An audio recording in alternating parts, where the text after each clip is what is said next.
Oh man, like seriously, when I'm reading this book all the time, it's amazing. Like when I read it the first time, it was in the middle of all the Brexit stuff, and I was going, yeah, same here. It was impossible. When I was rereading it for this, it was just as that was all happening, and I was like, oh my God.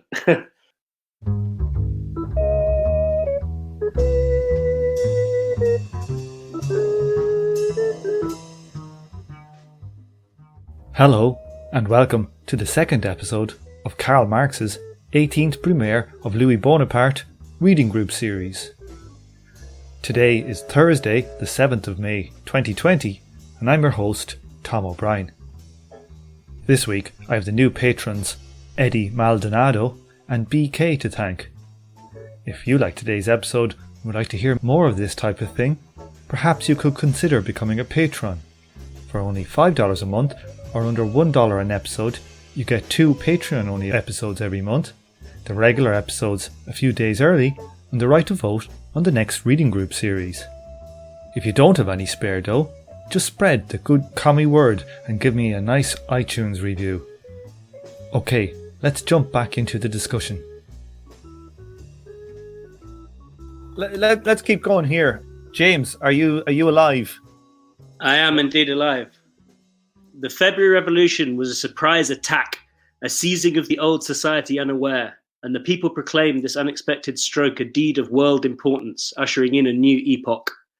On December 2nd, the February Revolution is conjured away as a card-sharp's trick, and what seems overthrown is no longer the monarchy, but the liberal concessions that have been wrung from it through centuries of struggle.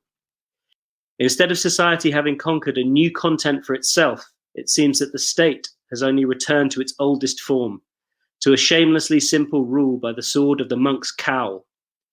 This is the answer to the coup de main, unexpected stroke, of February 1848, given by the coup de tête, rash act, of December 1851. Easy come, easy go. Meantime, the interval did not pass unused. During 1848 to 51, French society, by an abbreviated revolutionary method, caught up with the studies and experiences which in a regular, so to speak, textbook course of development would have preceded the February Revolution. If the latter were to be more than a mere ruffling of the surface, society seems now to have retreated to behind its starting point. In truth, it has first to create for itself the revolutionary point of departure, the situation, the relations, the conditions under which alone modern revolution becomes serious. Okay, who wants to grapple with this? James, what do you make of this? Bang. I think the argument is very complex in this paragraph. Yeah, it is. I think he's saying that he's kind of recognizing that the February Revolution was, as he says, a surprise attack, and it's unexpected, but it's obviously he's recognizing the significance of it.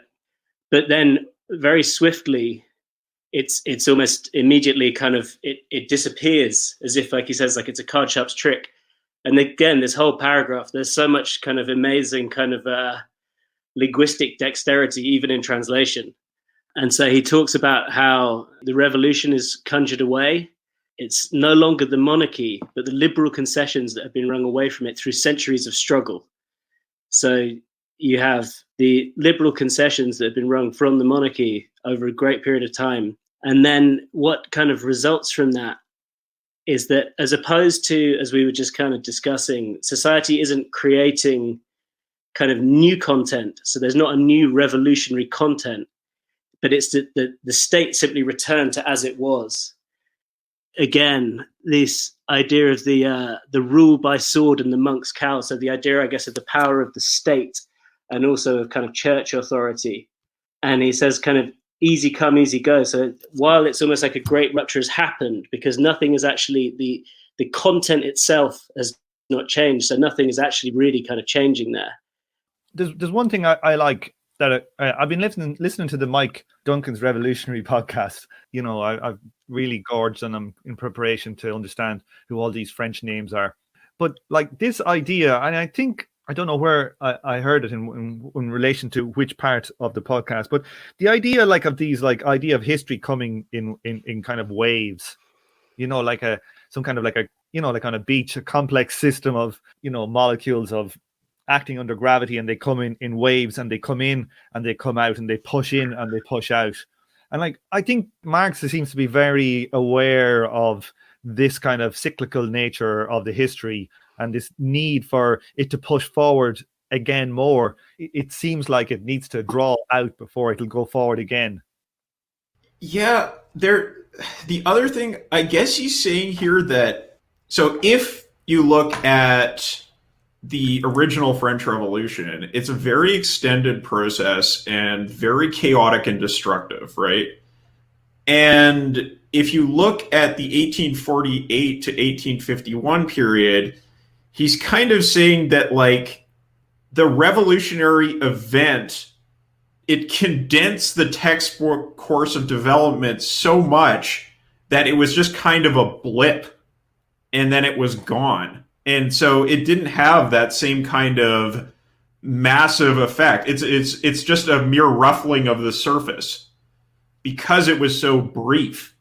It was like watching highlights of a football game. Yeah. It was like not exactly like 1789 again or whatever, but it was just like everybody was like, oh yeah, this is where it comes in, it comes out. Oh yeah, okay, yeah, they scored. Oh well, we won 2-0. Yeah, exactly. And then, he's saying that, like, we can't recapitulate the French Revolution if we want to have a revolution which will have real consequences. Because we have, like, when we do recapitulate it, what ends up happening is this very abbreviated highlights version of what that was.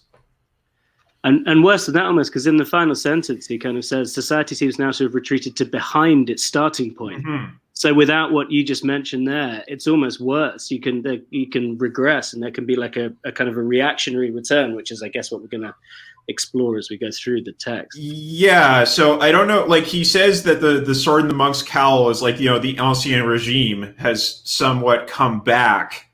And I don't know if that's supposed to be an analogy to the way that the Bourbons were brought back after Napoleon was defeated, or if he's truly saying, like, this is like back to the ancien regime, it's so bad. Well, all that Frankfurt School talk of regression makes a lot more sense when you look at this paragraph, right? Like, yes. Yeah, that's true. The other thing I wanted to mention about Revolutions podcast, since we were talking about it, is that Mike Duncan has been going through the Russian Revolution doing the textbook course of development analysis, right? Like, he's saying, like, oh, if we analyze this event relative to the events of the French Revolution, we can see that we're at this stage, and here's what's the same, and here's what's different, and making some occasional analogies to other revolutions, but mainly referring to the French one. So it's interesting to see that analysis happening in just, like, the way that Marx is kind of laying out here. Can I just jump in and raise something that was kind of interesting me, especially in the light of what we were kind of discussing, or what you guys were discussing over McNair? Do you think that there's some significance in the final paragraph and in this paragraph, how he, in both of the translations I've got open, he refers to it as the social revolution of the 19th century, and refers in that final paragraph to society? In terms of kind of setting terms, do you think there's some significance of the way he's using social revolution? Oh, yeah, I do. I think... And I just, go ahead, Derick. I'd be interested to hear what you have to say there. Because I recently did a super, super close read in historical analysis of the manifesto again, and I realized that there's a big shift between the like the 1848 to 1852 Marx and Engels. And the 1848 Marx and Engels, they were still willing to think of things in national terms. By 1852, they're not. They're no longer willing to conceive of things in the terms of society. So you're not having political revolutions, because those are merely national. You're having social revolutions, changes in the means of production in the society in which it lives. That's significant. That's larger than just a political revolution. Like, a bourgeois revolution is not just the upending of absolutism into republicanism. It is also the changing of the entire way you organize social production. That's a different thing than a political revolution. You can just overthrow the government and have a peasants' revolt and install the same, a similar form. That's also, I think, why he keeps on saying, like, this social revolution had to wear the form of the past to hide its content. because the radicalness it's unleashed, it doesn't even work for bourgeois society. It's doing something totally different, isn't it? It's doing something new. You can't just, like, that's the point, that for the social revolution, you can't just wear, your centurion's outfit, because you're doing something that wasn't Rome, or that wasn't the French Revolution. Yeah, and that's the critical difference with 1848 from the original French Revolution, that the social revolution is trying to express itself in the 1848 revolution, and that basically short circuits the bourgeois approach to revolution that the people who want the merely political revolution are trying to enact. And then, those two dynamics end up canceling each other out and resulting in an enormous failure. Which makes the accusation of Bonapartism far more damning than I think even the Trotskyists realized it was when they were using it. If you think about it coming from this analysis, I mean, this is harsh. Yeah, it's saying that it wasn't nearly even a proper it wasn't a socialist revolution nearly at all. That would be what you would extrapolate from Marx's analysis here. And there is a sort of, there is at once a sense of sort of historical particularity for circumstance that you need to be sensitive to. There's an empiricist portion. But then there's also running throughout this, and it becomes more explicit in the prefaces that we didn't read. Marx and Engels both considered this an exemplar of using class struggle analysis to look at what's going on in that historical realm, to see how the historical record is produced in the terrain of class struggle. Ezri, do you want to take the next chapter, or the next paragraph? Next chapter, eh? Sure. Yeah, deep breath. Just made a cup of tea. Perfect timing. Bourgeois revolutions, like those of the 18th century, storm more swiftly from success to success. Their dramatic effects outdo each other. Men and things seem set in sparkling diamonds. Ecstasy is the order of the day, but they are short-lived. Soon they have reached their zenith, and a long katzenjammer takes hold of society before it learns to assimilate the results of its storm and stress period soberly. Katzenjammer apparently means cat's whinge. In my translation, it's written as a long, corpulent depression. It literally means hangover. Love it. You could think Erica Whelan, but also I was like, Katzenjammer. I know that from German. That's what happens when you're drunk. Something Marx must have known well, and apparently not the translator. Teetotaling. Cat's whinge. What the fuck? I bet this translator was English. No doubt. On the other hand, proletarian revolutions, like those of the 19th century, constantly criticize themselves, constantly interrupt themselves in their own course, return to the apparently accomplished in order to begin anew. They deride with cruel thoroughness the half-measures, weaknesses, and paltriness of their first attempts, seem to throw down their opponents only so the latter may draw new strength from the earth and rise before them again more gigantic than ever, recoil constantly from the indefinite colossalness of their own goals until a situation is created which makes all turning back impossible, and the conditions themselves call out, hic rodus, hic salta. And then the note here is the rose, here dance, but I've always heard this as here is Rhodes, here jump. These words from Aesop's tale, the swaggerer, addressed to a swaggerer claiming that he had made a remarkable leap in Rhodes, mean show right here what you can do. Put up or shut up. This is what it means. Shut the fuck up. Give me something to break. Man, these translators are lazy. You know when a book hasn't been actually hasn't been read that much by how crappy all the translations are. What do you reckon? I think this is like one of the most commonly assigned works of Marx in university. Yeah, I also taught it in high school. It's so readable. I've taught it in high school, which is funny though, how bad the translations are. You taught this in high school. What kind of revolutionary high school are you going to? Varn? I taught a world government class. So how come you're not getting fired? I do all kinds of shit that I should get fired for, but I don't because I'm awesome. But we're not talking about sexual proclivities. No, we're not. We're talking about the fact that I have bourgeois competence and I am instrumentally useful, Tom. I Unlike the Irish. Hey now. Well, there'll be no anti-Irish racism in this here podcast. Here. Yeah. This is just unacceptable. Okay, let's talk about the actual paragraph. What's he saying here? Sorry, I'm about to lose my train of thought. Kyle, jump in. Well, I definitely was reminded when he talks about bourgeois revolutions here of the Arab Spring, so-called, right? That sparkling success and everything seems amazing. Ecstasy is the order of the day. And then the aftermath is just this really bad hangover. Because that was very much a national bourgeois revolution in form, at least. Right, yeah. Well, I mean, explicitly, right? The reason why it was called the Arab Spring is literally a reference to 1848, which makes Occupy like the farce of the farce of the farce. Yeah, not wrong. Not wrong. Well, I don't think we can really say Occupy was a revolution. Right? What? No, it's a farce What? of a farce of a farce of a. It's a meta farce. Well, people, and you know, some of those farces are like the highlights of social development, like in terms of, you know, popular action. That's one of the scary, like in terms of our context, it's kind of a scary thing. Like, there's definitely like more important social actions that have happened, but they all have a sort of pop-up legitimacy, then a slow, demoralizing emptying of the signifier.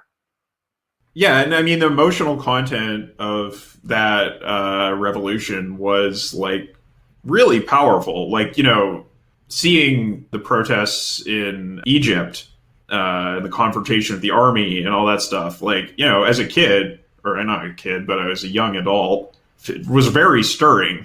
And then, yeah it's a real hangover afterwards. I lived in Egypt during the counter-revolution, so we can talk about that if you want to, but it was not fun at all. In a way, like, you want to talk about, like, one of the problems of maybe overripe, not even bourgeois revolutions in the quote-unquote Arab world. They didn't get rid of any of the government administrations at all. They all were still there.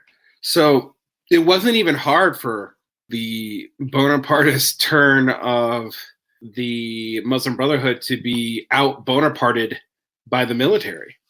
It was like, actually, it was farcical in a way that I have trouble talking about because people will think I'm being racist. But like, it was pretty textbook failed and obviously going to do so. Like, the social conservatism of the Brotherhood immediately reared its head, and like, they were distracted dealing with that in a way they couldn't deal with the military at all. They couldn't deal with bourgeois counterfactions who were so frustrated with their, frankly, like, kind of incompetent administrations and their focus on Sharia law that they got outslighted by the bourgeois factions and the military factions, and the military factions were able to overcome, you know, the bourgeois factions by the fact that the reactionaries started terror campaigns in response to this, and so that, you know, they were able to reestablish the emergency powers law that they had. I mean, it wasn't just that the Arab Spring didn't work. It literally did. In the case of Egypt, it did nothing. It actually, like, in some cases, things are worse now than they were, you know, under the Mubarak regime. I will never forget, as long as I live, the day when it was in Tahrir Square when they released the guys on camels. Does anybody remember that? Yeah. That was like something from goddamn like the 18th century fucking reenactment film or something. Yes. Insane. It was farce.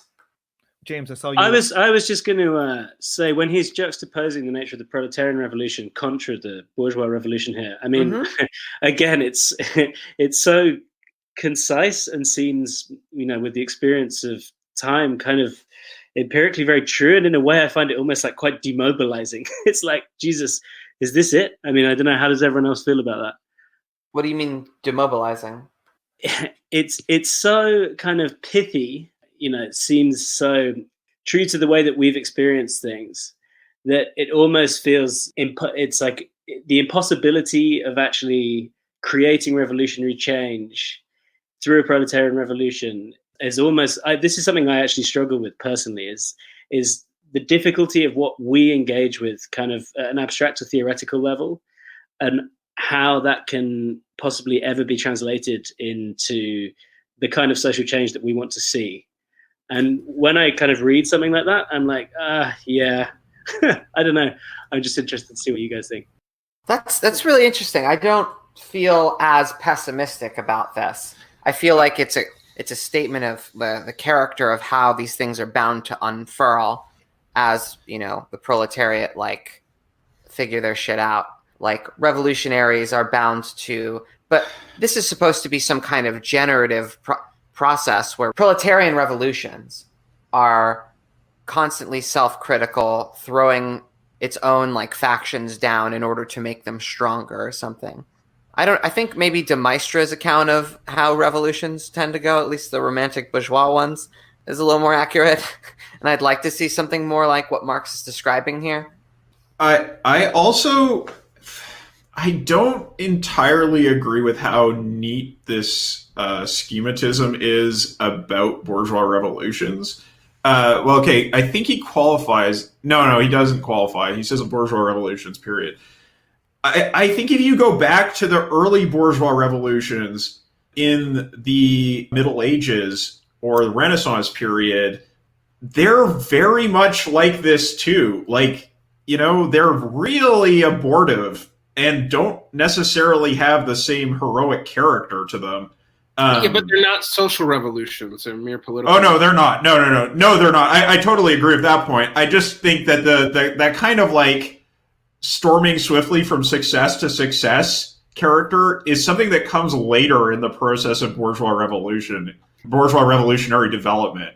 In earlier phases, it's less so like that. Yeah, well, it's one of the things that I actually get frustrated with Marxists who don't do their history enough. And again, this is why I get totally a little bit annoyed if we think this is a call to abandon historical thinking. Because if you read Marx, he's writing about his immediate lived context. But if you look at the grand history of this stuff, particularly if you start with the English examples and the Italian city-state examples, they go from failure to failure to failure to failure to failure for whatever reason. Usually they weren't materially possible. Into success, into overrightness, and then the failure. And even in the case of the English Civil War, England still to this day, even though it was it is really at least the co-birthplace, if not the birthplace of bourgeois society in Europe, it also has a bunch of weird stuff that is feudal that even Europe proper does not have, because its bourgeois revolution didn't totally succeed and they haven't had another one. Yeah, compared to Ireland, moving from living in Ireland to living in England, say a simple thing like you buy your house in London. You don't buy your house, you buy a lease, because you got to pay pay constant tithe to some bloody lord. There's loads of forms. All the look at the distribution of property ownership in England. It's owned by the church, the state, the landed gentry, and I think it's as low as 10%. And some of the universities, Oxford and Cambridge, own a huge swathe. I think it's 10% is owned by the proles. That's kind of incredible. So definitely, but also there's that thing of first initiator kind of disadvantage. It's why American television, color television, looked crap all the way until about 10 years ago, because they were the first ones to have it. And why we have slower internet. So there's definitely that. And so you have these weird hangover forms. And the other thing that I think, if you want to look at the weirdnesses of bourgeois revolutions, Marx does not deal with the settler colonial states. That's weird, because you want to talk about spring, yes, Napoleon spreads bourgeois revolutions all over the world, in so much that he also converts the Spanish Empire into bourgeois revolutions, and also inspires all these revolutions against the settler colonial powers in the New World. So in that case, it's still true.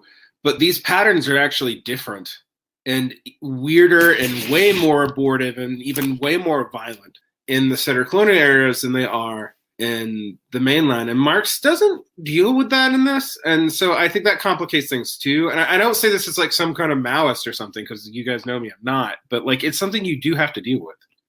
I call myself a meowist. I like looking at cat videos. Does that count? Tom. Sorry. That's yeah. Before Before we go to the next chapter, just when we're talking about the Arab Spring, I can't not say that when the height of the Arab Spring just kicked off, I went to like one of these stop the war things in Conway Church. Have you been there, James? Conway Hall. I have indeed, yeah. I semi-regularly go to something called the City of London Phonograph Society, which is guys of a similar vintage to our CPGB PCC comrades who listen to wax cylinders, the earliest form of recorded sound. So that's what I've been to Conway Hall for. Really? You're such a nerd. Yeah. Wait. Really? Yeah, I work as a sound archivist. So these are my people. Oh, Yeah. That's kind of awesome. You know what's interesting about this, though? I'm also thinking about some other later Marx stuff when Marx is writing the Vera Sirleck again. And he says we should not fear being called archaic. Like, we shouldn't fear being interested in prior forms. So this is rhetorically really, really well crafted and thus really, really parallel.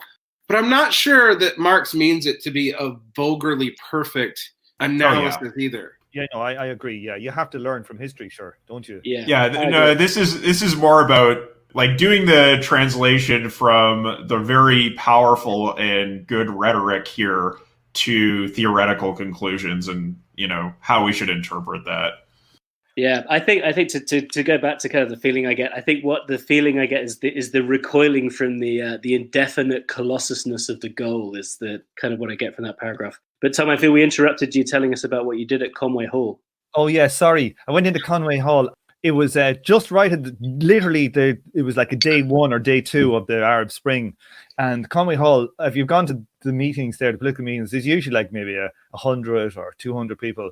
But this time the hall was jammed. I don't know how many was in there. I would say 1,000, maybe 1,500, and it was because London is like full of people from the Middle East, and there was like people hanging from the rafters. Somebody would give a talk about Cairo and how we're going to march all the way to like Gaza or something like this, and then the place would erupt.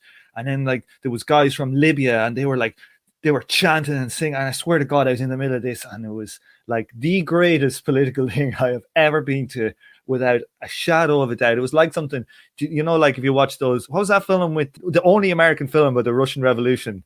With you used to go out with Woody Allen and Reds. Is it Reds? It was like something from one of those scenes from that film of the Russian Revolution. It was just it was epic. I was hyper for about a year after going to that one thing. No, I mean, I don't know. I feel that. I feel like, Russian revolutions can still get my blood pumping or something. But it's like after seeing what people make of it, it's like nothing I really want to associate with myself culturally, even if I gain a certain kind of like, things can change and then go horribly wrong. But, maybe things could change and not go horribly wrong someday. Kind of energy from it. Derick, if you read, though, you're going to have to read at a finite pace. Are you up for that? Further west, every fairly competent observer, even if he had not followed the course of French development step by step, must have a presentiment that an unheard-of fiasco was in store for the revolution. And it was enough to hear that the self-complacent Howe, the victory in which the Democrats congratulated each other on the expected gracious consequences on the second Sunday in May 1852.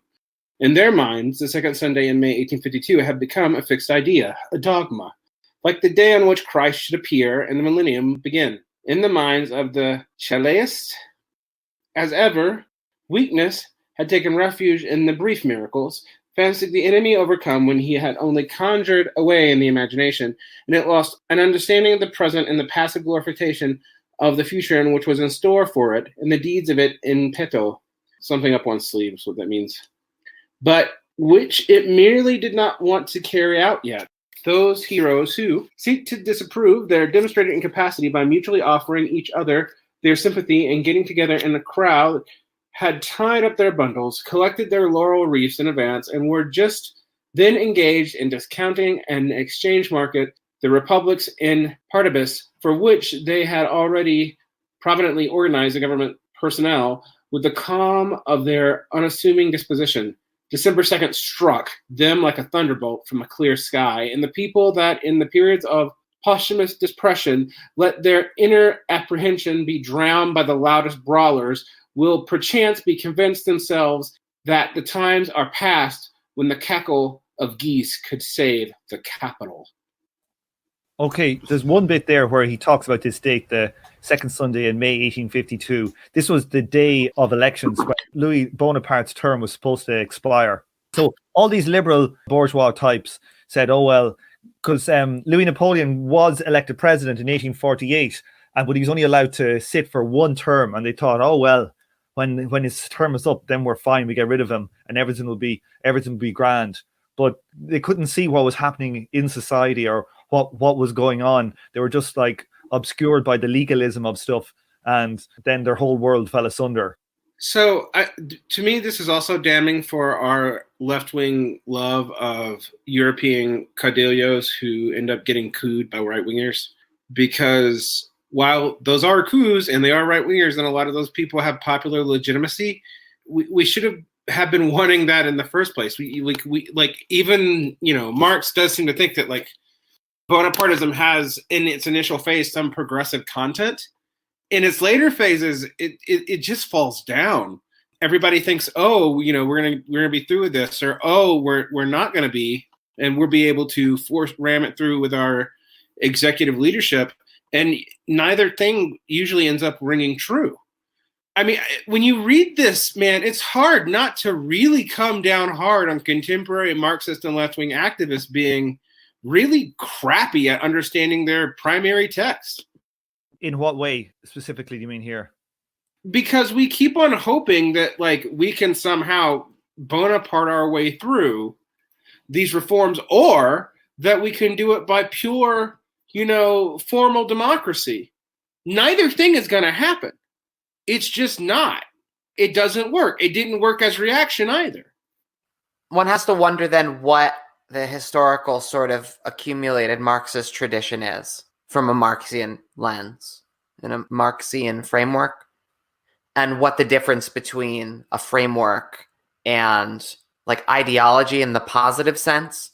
I mean, you could be reading a lot of this as, in order to have the social revolution of the 19th century, this optimistic man is writing, we essentially need to transcend ideology in so many words. I mean, maybe he wouldn't say this, but like, I think this is like one way of looking at this, because there's a sort of like ideological mystification and fetish made of the previous, you know, cultural, you know, forms of revolution. And then the content is supposed to burst out of it and not replace it with something else. Most of the critical theory left now believes that ideology is transhistorical and there's no escape from it. It's a very different picture than what Marxists actually believe. And a lot of these people are not just the political Marxists, but people that think of themselves as methodological Marxists. And that's like maybe one of the more puzzling things, that the more erudite, bookish alternative Marxism is also kind of suspect in a similar reactionary way as the political tradition for parallel reasons. Maybe this whole methodological like edifice was built to defend a certain kind of politics. And if you put the politics aside, you can't just be like, oh, but the methodology is fine, because the methodology was developed in this instrumental way against, like, you know, the wishes of its own namesake. Yeah, I mean, I don't know. This paragraph is one that stayed with me for years. I always think back to it whenever I see the latest political disaster, the latest absurd belief in political process and formalism. It is a very powerful paragraph for sure. What's funny about the formalism, though, is it also seems, like I said, there's a double critique, because the idea that you can put this behind strongman figures and historical personas, which frankly is probably not of like radical liberals and who are sympathetic to us, but actually probably something we on the far left are more given to doing, is fetishizing our historical leaders, our theorists, our both. This also seems to be pretty damning of that too. It cuts in a lot of ways that should make us very uncomfortable about where we have gone. Damn straight. Yeah. I don't know. It makes me want, you know, an end to the cycle of samsara of ideology following ideology following ideology. You have to abolish class to abolish the ideologies that hide the function of class, yo. If that's the Marxian framework, then how do you ever really navigate your way out? I'm not sure. I have literally been worried about that for, 10 years. Like, I sometimes wonder, like, if this is the thing you can call Marxism on, is that you get stuck in this loop. The thing is, though, and I'm still not sure exactly why this is, you very rarely see Marxists adopt the sharpest tools for their job in concert with Marxian thought. You just don't see it very often. And it seems like it's not impossible. There's just sort of social filters for why this happens. It doesn't seem like, there are some people that claim that Marx's thought is inimical to model building or law, like, or thinking in terms of like modes of production having their own laws, which if you've read Marx is like obviously not true. But there is a sense of like trans-historical laws that he's very skeptical of. So it has an air of truth to it. I don't know. I wonder why you don't see it as much.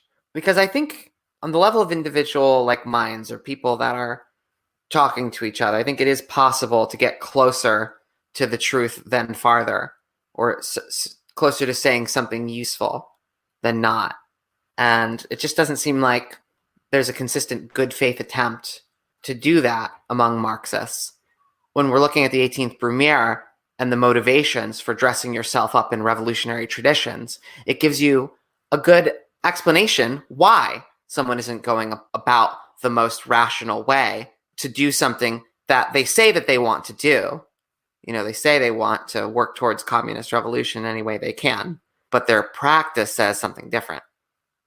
And this resonance, this tendency to get lost in history because you're supposed to strategically turn to history, it's a good sort of explanation why that might be. I've got a solution. What we need is we just got to get good memes. You see, you get like the best meme. Oh yeah.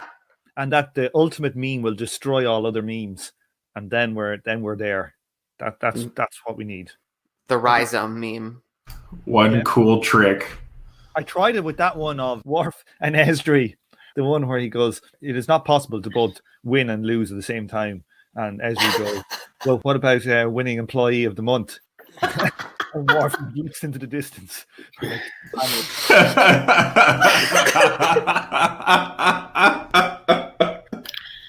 That's it. Like, we need like the best memes, and then we'll just destroy all ideology with our uber ideological memes. Right, let's keep going. Will we? I could riff off, how this parallels a bunch of weird reactions to systematic thought, but let's move on. Yeah, or weirdly, conservatives will try to claim this anti-ideology too, but do so. But since I have no class base, like it becomes a way to just hide ideology in ideology. Yeah, but that's also what it is for Marxists. That's why they can do that. It's built that way.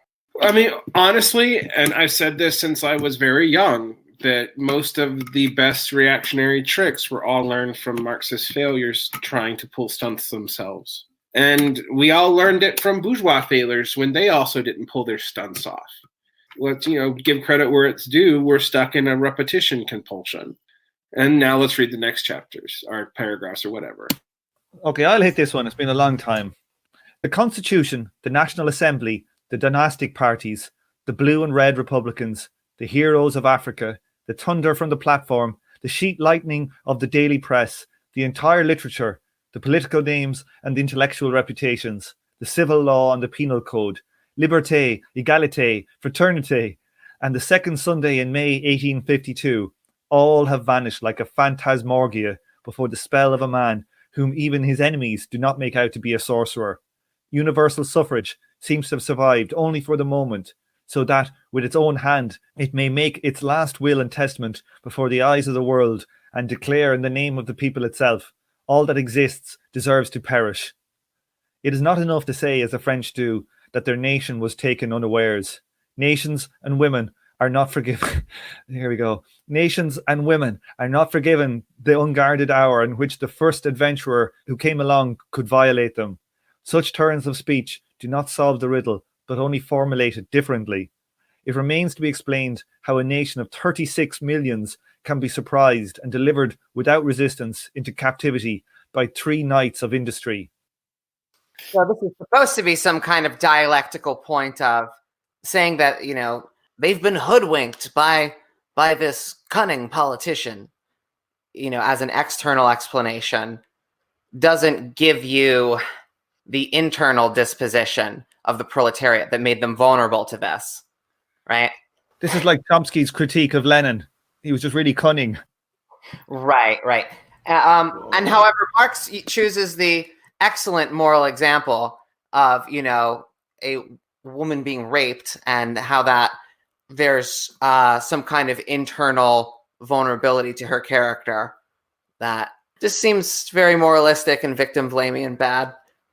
And yeah, it's a bad. It's a rape joke, right? Like it's a joke. It's a rape joke. All right, I'm gonna be the person who says, you know, yeah, you can't use the past example to get out of it. But he's also saying that this doesn't actually explain anything. That, like, saying that the woman is not forgiven for being unguarded when the avenger comes along to violate them, and neither is the nation, is also saying that, like, it is a circular assertion. It doesn't mean anything to say that. That it doesn't explain to you how any of it happened. But, like, I understand the causal point, you know, that she's been catched unawares. But what was it about her that made her able to be caught unawares? And that's what Marx is really interested in. Do you see? Yeah. You know, she was wearing, like, you know, the right, essentially. Yeah. I don't know. I actually do. I get the point, but but I also just, like, I've read 19th century literature for long enough to be like, this is like every 30 fucking seconds in most of this stuff. So this is true. This is normal and romantic writing, right? Yeah. But so, like, I'm actually surprised that this is as little as we get, which is not an excuse for it. But I don't know. I always find it very, very somewhat not just problematic, but just like, the nasty metaphor is a nasty metaphor, let's note it. But, like, it doesn't say anything to get caught up in that either. Like, you can go down that rabbit hole for an hour. Derick, I know you love when crowds make rape jokes, but we have to move on. Oh, God. So how did the Knights of Industry rape France? What's going on more here? Importantly, what is it about the character of the French people? You know, what were they wearing? Really, it is something. He is something saying interesting about democracy, though. That, like, one of the things that you'll notice about democratic imperatives is the more mass democracy is, the more it fucking hates democracy. Like, particularly in a representative system. Like, there's something about that structure that leads to a very anti-democratic impulse over and over again. And if we don't see this right now, since everybody in the United States, like, isn't really a Bonapartist, that's not fair, but they all kind of, like, have a boner for the executive doing things the executive can't even do. This is a problem. This is, like, a real issue that we're kind of, like, papering over. But it's more of an expression against the politics that exists. It's against, like, this fear of, like, this alienated political sphere where people use rhetoric and rhetorical tricks to make them think one thing. In actuality, they're not doing what the voters want them to do. They're doing what the bourgeoisie want them to do. You know. Yeah, but again, that's actually doing the thing that Marx is saying that doesn't explain anything. The point isn't to say, like, oh, Trump tricked everyone, or, you know, like, yes, Hitler just hoodwinked the German proletariat. You know, it's to do explanation, to do causal stuff, and to talk about internal development of something that makes it able to interact in a certain way. It's really trying to get at a dialectical point. I think also in this, like, the one big thing that we haven't really hit is just, like, when they made everything, like, everybody gave every man the vote. You know, most men were peasants. So the structure of the society was probably a lot more reactionary than the political activism of the society. Yeah, I don't think Marx would put too much stock in the limited franchise being an absolute limit on political resistance to Louis Napoleon. And he's also saying the franchise was unlimited for this, and so why is that an issue? So yeah, there might be class issues that lead to that. And honestly, that like we're reading this like Trots read stuff later, that a lot of petty proprietor interest and peasant interest do have a tendency to like authoritarians to force things through, and that is implied here. But there's other stuff in this. But I don't want to really say that they're like just kind of reactionary. I kind of want to make the case a little bit for like the peasantry, is that, you know, the revolutions happen in this, sometimes happen in the city, and they feel alienated from them. Right. You know, and it's not that they're all reactionary in some like right wing sense. It feels like it's the other and this thing, and they kind of want to return to some kind of pre-existing kind of order as opposed to disorder.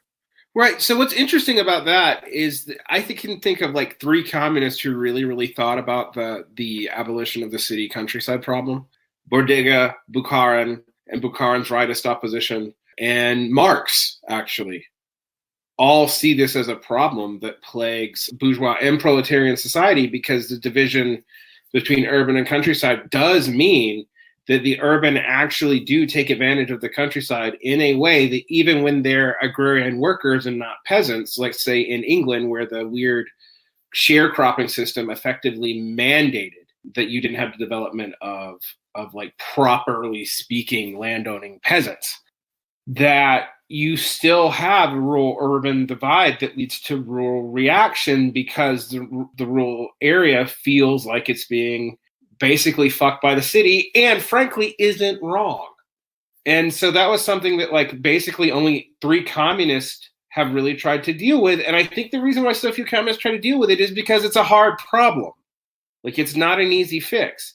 But it's implied, like when you ask about like, why does democracy keep on flipping on itself? The more massive the franchise is, the less democratic what it votes in a Republican form. Well, there's reasons for it because of internal tensions, and you have to ask those questions as to why. And maybe we should get to Marx's answer about that instead of like, you know, going around the question so much, because he does try to answer it. Yeah, I just want to bring up the very nice turn of phrase: all have vanished like a phantasmagoria before the spell of a man whom even his enemies do not make out to be a sorcerer. That gets at the kind of astounding turn of events. Like, this pathetic individual has cast a spell on the whole country, despite lacking any skills of sorcery himself. Trust a Dungeons and Dragons freak to highlight that sentence. I do not play Dungeons and Dragons as slander.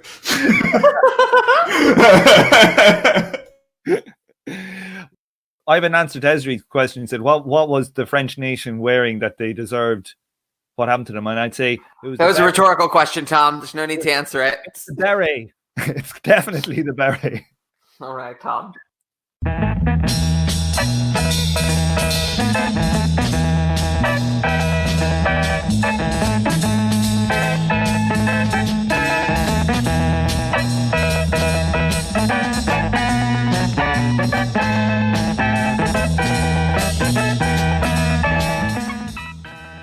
On this episode, you heard the theme tune The Order of the Pharaonic Jesters and Night of the Purple Moon by Sun Ra and his orchestra. The artwork for the show was created by the Korean artist and author of the 2019 Marx Engels Illustration book. You can check out links to his work and Twitter account in the show notes. Thank you for listening, and please join me for the next episode of From Alpha to Omega.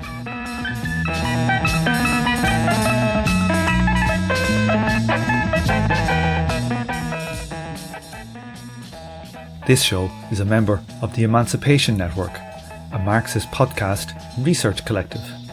Make sure to check out our network sister podcasts, General Intellect Unit, Jumpsuit Utopia, Mortal Science, and Swampside Chats.